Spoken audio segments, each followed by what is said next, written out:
আসসালামু আলাইকুম, সবাইকে স্বাগতম জানাই ম্যাথনোভা ক্লাসের পক্ষ থেকে। তো আজকে আমরা প্রাথমিক গণিত করব।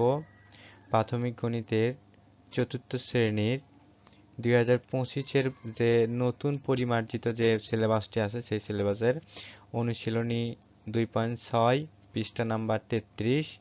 তো আমরা চলেন সলভটা দেখে নিই।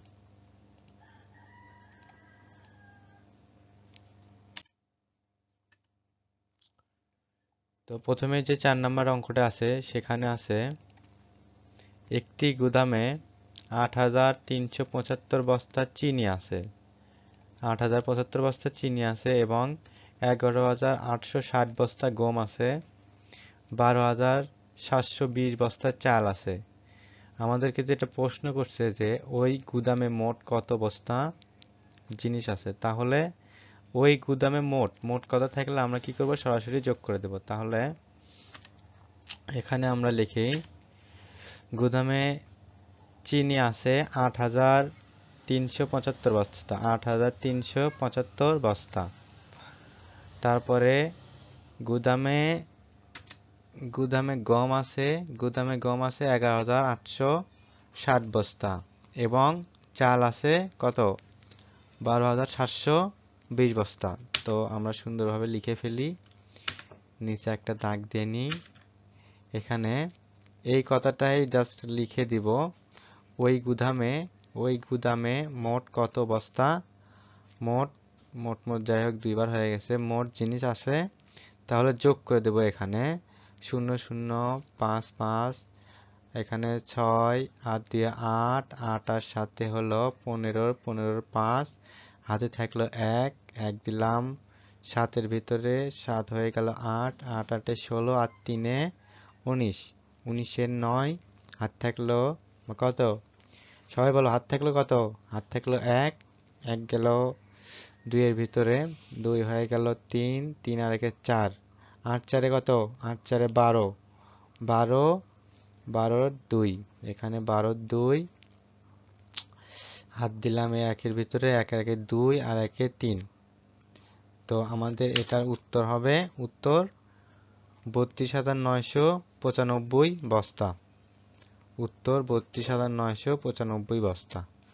তাহলে আশা করি সবাই তোমরা 4 নম্বর অঙ্কটা বুঝতে পেরেছো এবং খুব সহজ একটি অঙ্ক। 4 নাম্বার খুব সহজে তোমরা করতে পারবে যোগ, যেহেতু এখানে মোট কত বস্তা আছে সেই জন্য আমরা যোগ করেছি। যাই হোক, আমরা পরের অঙ্কে যাই। পরের অঙ্ক আছে 5 নাম্বার। এখানে বলেছে এমন একটি সংখ্যা নির্ণয় করো, এমন একটি সংখ্যা নির্ণয় করো যা 15,000, দুঃখিত, 1,543 থেকে 500 বড়। 1,543 থেকে 500 বড়। এখানে বলেই দিছে যে আমাদের 1,543 থেকে 500 বড় করতে হবে। তাহলে এটা যোগ করতে হবে। যেহেতু এইটার কোনো সংখ্যা মানে ওয়াট লেখা যায় না, সেহেতু আমরা এখানে লিখব সমাধান গাণিতিক ব্যাখ্যা। যেহেতু এগুলো অঙ্কতে কোনোভাবেই বাংলা লেখা যায় না, সেই জন্য আমরা লিখব গাণিতিক ব্যাখ্যা, দুঃখিত, গাণিতিক বাক্য। কি লিখবো আমরা, গাণিতিক বাক্য। লিখে 15,043 থেকে যোগ হলো 500, এটা যোগ করে দেব। তাহলে যোগ করি আমরা, এই যে এই শূন্য দিয়ে এই যোগটা তোমরা সবাই করতে পারো আশা করি। এই পিছনেরটা এইটার পিছনেরটা ধরবে, তাহলে হলো 3, এই 4 ধরবে, দুঃখিত, এই 0 এই 4 কে ধরবে, তাহলে এখানে কত হবে, 4 হবে। এই এই 5 দিয়ে আবার এই 5 কে 5 5-এ 10-এর কত হলো, 10-এর 0, হাত থাকলো 1, তাহলে এই 1 আর এই 1, তাহলে কত হলো, 1 আর 1 এ 2, তাহলে কত হলো, 2043। তো উত্তর সংখ্যাটি হলো 2043। আশা করি তোমরা সবাই বুঝতে পেরেছো। তো চলো এবার আমরা 6 নম্বর অঙ্কটি সমাধান করি।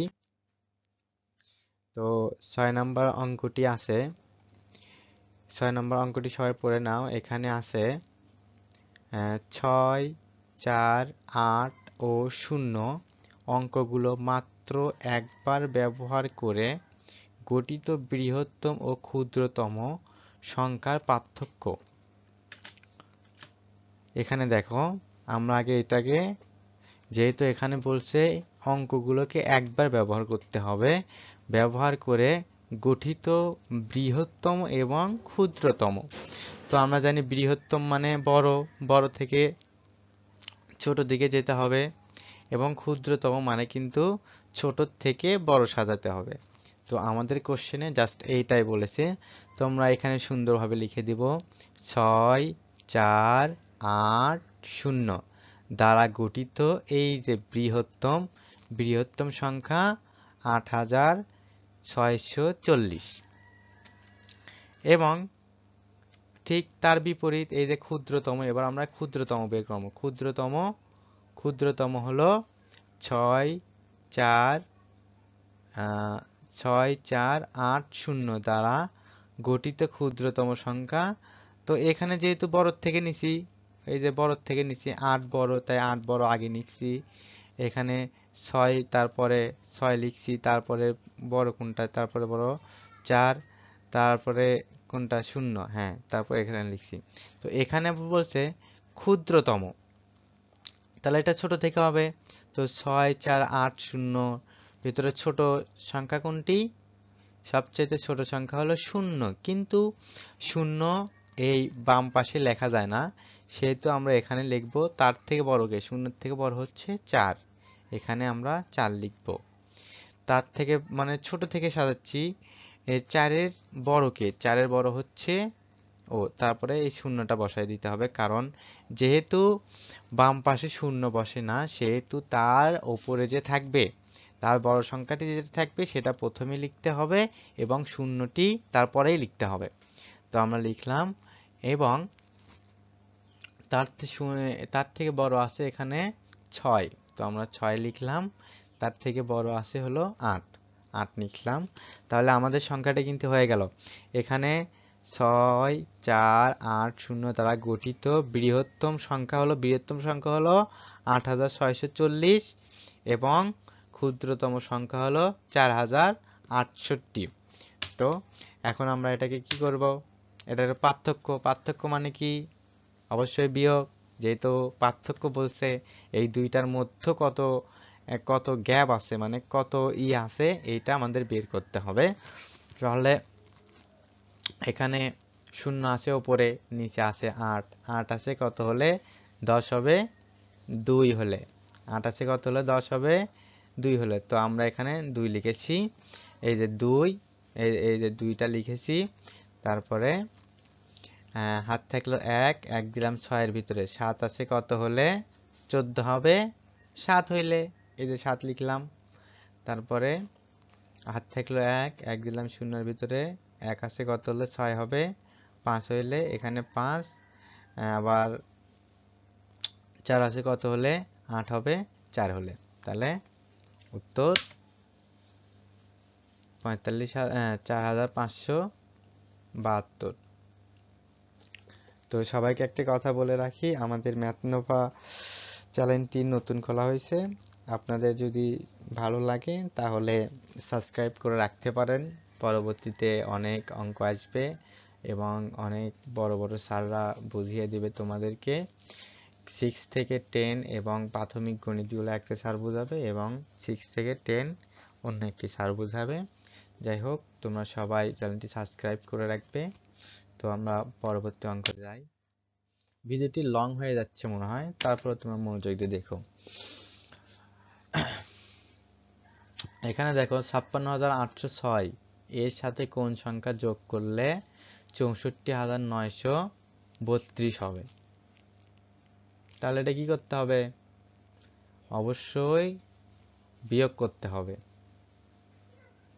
যেহেতু এখানে বলছে 56,806 এর সাথে কোন সংখ্যা যোগ করলে যোগফল হবে 64,932। মানে কোন সংখ্যা, যেই সংখ্যাটা আমরা যোগ করব সেই সংখ্যাটা এখানে মিসিং। তাহলে আমরা যদি এই 64,932কে এইটা দিয়ে যদি বিয়োগ করি তাহলে কিন্তু আমরা কাঙ্ক্ষিত ফলাফলটি পেয়ে যাব। তো দেখো এটা যেহেতু লেখা যায় না, আবার ওই রকম গাণিতিক বাক্য এখানে বিয়োগ। দেখো 6 আছে কত হলে 12 হবে, 6 হইলে হাত থাকলো 1, 1 গেল শূন্যর ভিতরে, 0 হলো 1, 1 আছে কত হলে 3 হবে, 2 হইলে 8 আছে কত হলে 9 হবে, 1 হইলে 6 আছে কত হলে এখানে 6 আছে কত হলে 14 হবে, 8 হইলে হাত গেল এই 5 এর ভিতরে 6, এটা হয়ে গেল 6, 6 6 বনে গেলে কি, যখনই বনে যাবে তখনই হচ্ছে 0। তো এই পাশে বাম পাশে 0 লেখার কোনো দরকার নেই, তো আমরা 0 লিখব না। তারপরে দেখো এখানে লিখব সুন্দর করে যে 56,806 এর সাথে 8,126 যোগ করলে যোগফল হবে 64,932। তো এবার 8 নম্বর অঙ্কে চলে যাই আমরা। একটু মনোযোগ দিয়ে দেখবে, ভিডিওটি লং হয়ে যাচ্ছে, অলরেডি 11 মিনিটের মতন পার হয়ে গেছে। আমার শরীরটাও খুব একটা ভালো নয়, আমার জন্য সবাই দোয়া করবেন যেন খুব তাড়াতাড়ি সুস্থ হই। এখানে দেওয়া আছে 3টি সংখ্যার যোগফল 84,025। 3টি সংখ্যার যোগফল 84,025। তাদের মধ্যে দুইটি সংখ্যা হলো 12,450 ও 37,865 হলে তৃতীয় সংখ্যাটি কত? তাহলে আমাদের তৃতীয় সংখ্যাটি এখানে মিসিং, এখানে তৃতীয় সংখ্যাটি আমাদের নেই। আমাদের বের করতে হবে, এই তৃতীয় সংখ্যা আমাদের বের করতে হবে।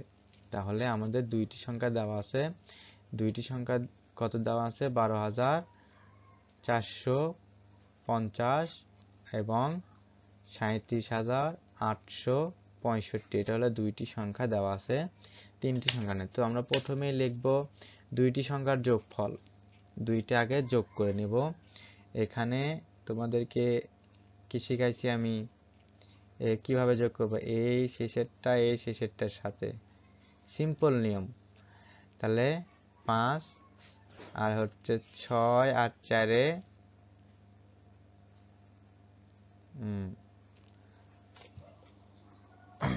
6 আর 5, দুঃখিত, 5 6 কত, 5 6 11, 5 6 11 1 হাত থাকলো 1, 8 8 যাবে 4 এর সাথে, এটা আগে একটু দাগ পড়ে গেছিল, 8 4 12 আর হাতে ছিল আমাদের 1, 12 আর 1 13, 3 আবার হাতে থাকলো 1, 13 3 হাতে থাকলো আবার 1, এটা মিশিয়ে দেই, 13 3 হাতে থাকলো আবার আমাদের 1,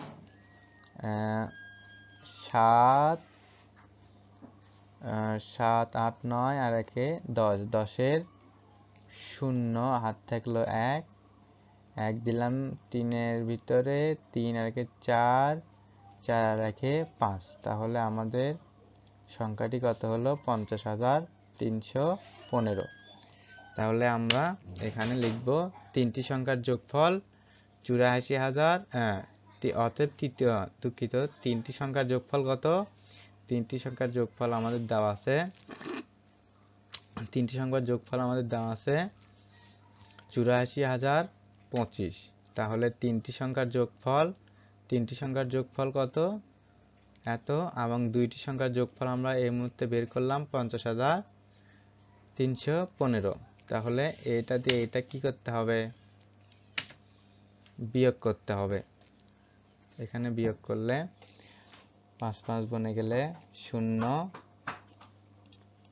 এখানে 0, 1 আছে কত হলে 2 হবে, 1 হইলে 3 আছে কত হলে 10 হবে, 7 হইলে হাত থাকলো 1, 1 গেল 0 এর ভিতরে, 1 আছে কত হলে 4 হবে, 3 হইলে আর 5 আছে কত হলে 8 হবে 3 হইলে। তাহলে আমরা বুঝলাম তৃতীয় সংখ্যাটি হচ্ছে 33,710। তো আমরা সুন্দর করে উত্তর লিখে দিব এখানে উত্তর লিখে দিব 33,710। এবার পরবর্তী অঙ্কটি যাই। পরবর্তীতে যে অঙ্কটি আছে সেখানে আছে গীতা অপেক্ষায় শিহাবের কত টাকা বেশি আছে? 390 টাকা বেশি আছে। গীতা অপেক্ষায় সুন্দর মতো বুঝবে, না হলে কিন্তু পারবে না। গীতা অপেক্ষায় শিহাবের বেশি আছে 390 টাকা বেশি আছে। শিমুল অপেক্ষায় গীতার আছে 470 টাকা কম। শিমুল অপেক্ষায় গীতার আছে কত? 470 টাকা কম, 70 টাকা কম আছে। শিমুলের কাছে আছে 890 টাকা। গীতা ও শিহাবের কাছে কত টাকা আছে? তাহলে আমরা এত প্যাঁচ ট্যাঁচ না বুঝে আমরা জাস্ট দেখবো যে কার কাছে টাকা আছে। এখানে আমরা সোজা কথায় দেখবো কার কাছে টাকা আছে। তো এখানে আমরা দেখেছি শিমুলের কাছে আছে 890 টাকা। শিমুলের কাছে অলরেডি টাকা আছে 890 টাকা। তো আমরা লিখি শিমুলের কাছে আছে 890 টাকা। শিমুল অপেক্ষা গীতার কম আছে, মানে শিমুলের থেকে গীতার কম আছে কত? 470 টাকা। এই যে এই 470 টাকা, এই 470 টাকা হচ্ছে এর কম আছে। রেড কালার পড়ে গেল। এত টাকা কম আছে, 400 এত টাকা। তাহলে এটা আমরা কি করব? কম মানে কি? কম থাকলে আমরা সবসময় সেটা বিয়োগ করে দিব। কম থাকলে সেটা বিয়োগ করে দিব। তাহলে এটা কার টাকা বের হবে? শিমুল অপেক্ষা গীতার, এই যে গীতার, এই গীতার টাকা আমরা এবার বের করব। এই যে গীতার এই গীতার টাকাটা আমরা এবার বের করব। শিমুল অপেক্ষা গীতার টাকা আছে, তাহলে এটা বের হলো গীতার টাকা। গীতার আছে 0 0 7 আছে কত হলে 9 হবে 2 হলে, 4 আছে কত হলে 4 হবে 4 হইলে। তো এখানে লিখি গীতার আছে 420 টাকা এবং গীতা অপেক্ষায় শিহাবের বেশি আছে। এই যে গীতা অপেক্ষায় শিহাবের বেশি আছে। এবার আমরা শিহাবের টাকাটা বের করব। যেহেতু আমাদের প্রশ্নে বলছে যে, আমাদের প্রশ্নে বলেই দিছে কার কার টাকা বের করতে হবে, গীতা এবং শিহাবের। গীতা এবং শিহাবের টাকাটা বের করতে হবে। তাহলে আমরা অলরেডি গীতার টাকা বের করেছি। গীতার টাকা হচ্ছে 420 টাকা, 420 টাকা। এবং গীতা অপেক্ষা শিহাবের বেশি আছে, বেশি থাকলে সব সময় যোগ করে দিতে হবে। তাহলে শিহাবের কাছে আছে, যোগ করে দেই, 0 0 9 10 11 11 1 হাত থাকলো 1 1 গেল 3 এর ভিতরে 3 4 4 4 8। তাহলে উত্তর শিহাবের আছে, গীতার আছে 420 টাকা এবং শিহাবের আছে 810 টাকা।